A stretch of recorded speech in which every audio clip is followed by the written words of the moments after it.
very much. We have another candidate for the 1st Congressional District. Jason Call is a high school math teacher since 1999 after graduating from the College of Santa Fe. And before that, he earned degrees in political science and education from the University of Washington. He's been active in the anti-war movement and a variety of progressive activist causes. He's a proud union member as well as a member of the ACLU and the Green Party. Though he will be running in the congressional race as a registered Democrat. And unfortunately, I cut off much of the rest of your bio, so please. Take it right here, Jason. All right, thank you very much.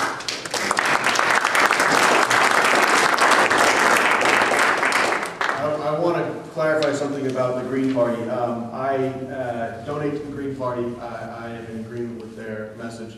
I actually considered running as a member of the Green Party, but in this two-party system that we have, independents and Green Party members are marginalized. I've been a registered Democrat for my entire voting career, so I do consider myself, I would like to do what I can to change the current Democratic Party to represent the ideals that I believe it is supposed to represent. And in doing that, it would move more to where the Green Party actually currently exists. So, I want to first thank the Albuquerque chapter of the United Nations Association for holding this forum and allowing the candidates to express their views and vision for the United Nations.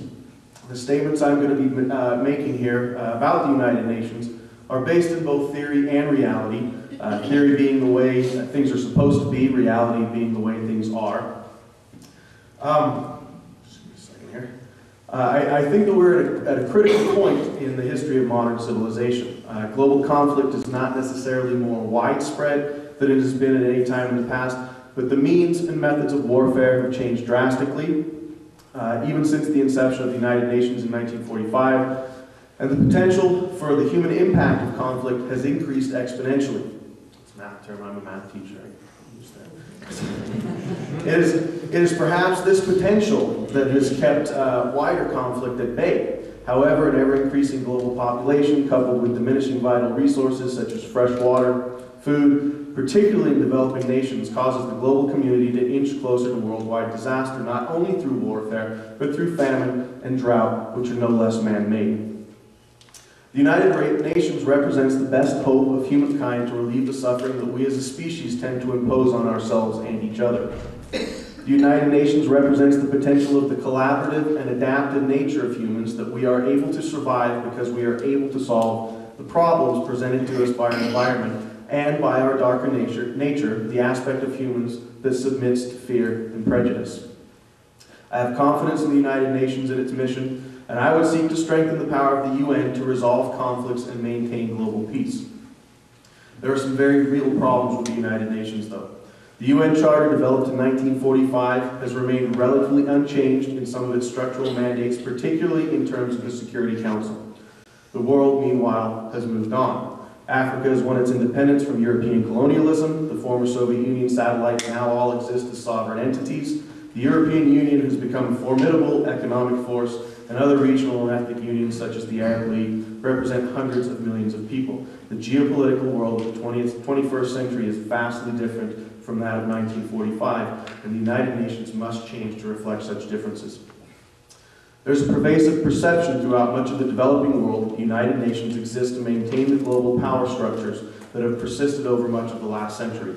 The Security Council today is essentially made up from the victorious nations of World War II, and 60 years ago it seemed right and prudent that these nations should oversee global policy to prevent further conflict.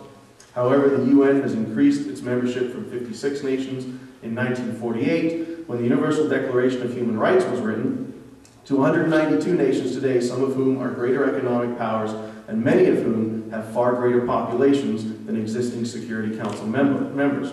It has been argued then that the Security Council should accordingly be substantially increased.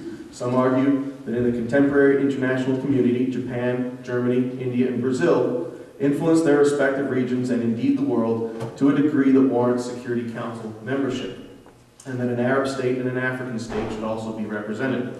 I would be in support of such an expansion of Security Council membership, not only in principle, but in that the UN will be strengthened by the perception that it no longer defines policy and action through a narrow and predominantly Eurocentric worldview. At this point, it is of great importance to note that according to the Interhemispheric Resource Center and Institute for Policy Studies publication based here in Albuquerque, the 5 Security Council members accounted for 84% of all global arms exports, with the United States being by far the largest supplier of the global arms trade.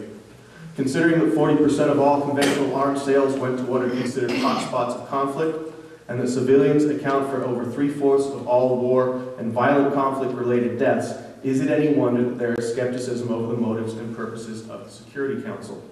These facts on arms sales alone serve to weaken the overall humanitarian mission of the United Nations, and as far as the United States' role in the global arms trade, it is both hypocritical and brutally self-serving, and it is entirely counter to the UN Universal Declaration of Human Rights, as these arms are used as tools of oppression more often than not. We were asked to comment on the role the United States should play as a UN member in combating terrorism, reducing poverty, reducing human rights abuses, and controlling epidemic infectious disease. I think that if we stop arming the better part of the world, we would go a long way to achieving these goals.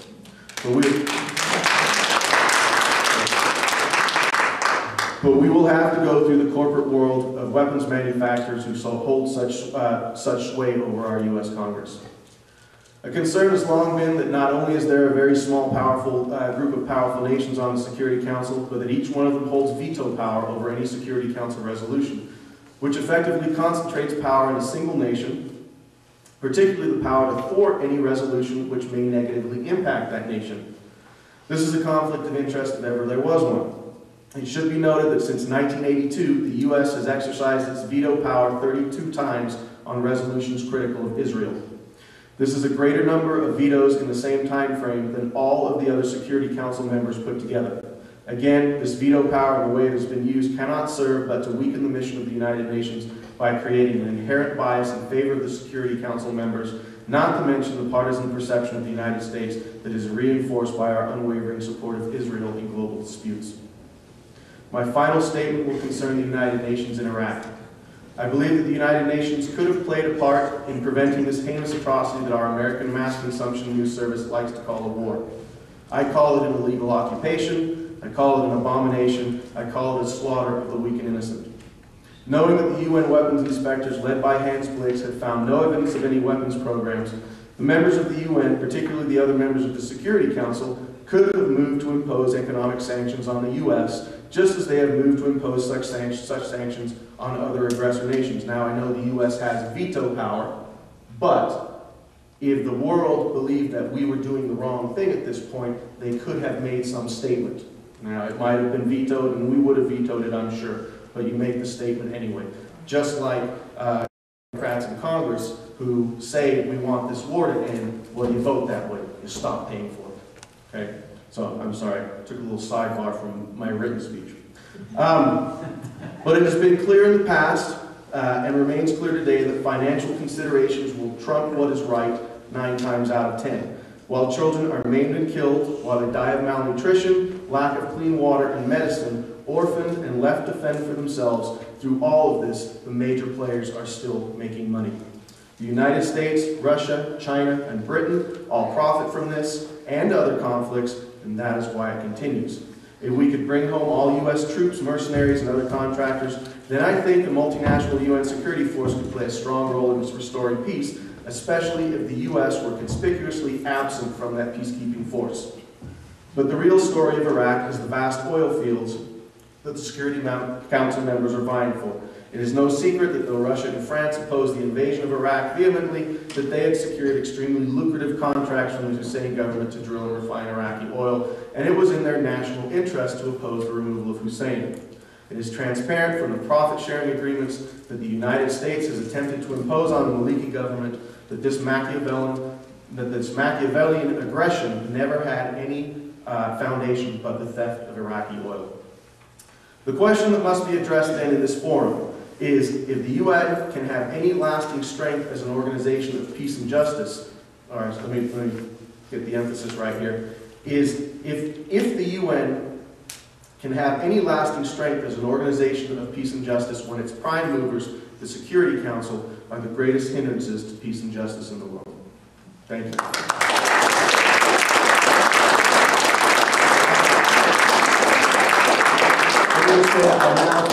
I have brochures in the back, and I have nominating petitions, and I have a fairly extensive website. Call for the number 4democracy.org. I appreciate it if you visit it, and I look forward to talking with any of you who would like to. Thank you. Thank you very much.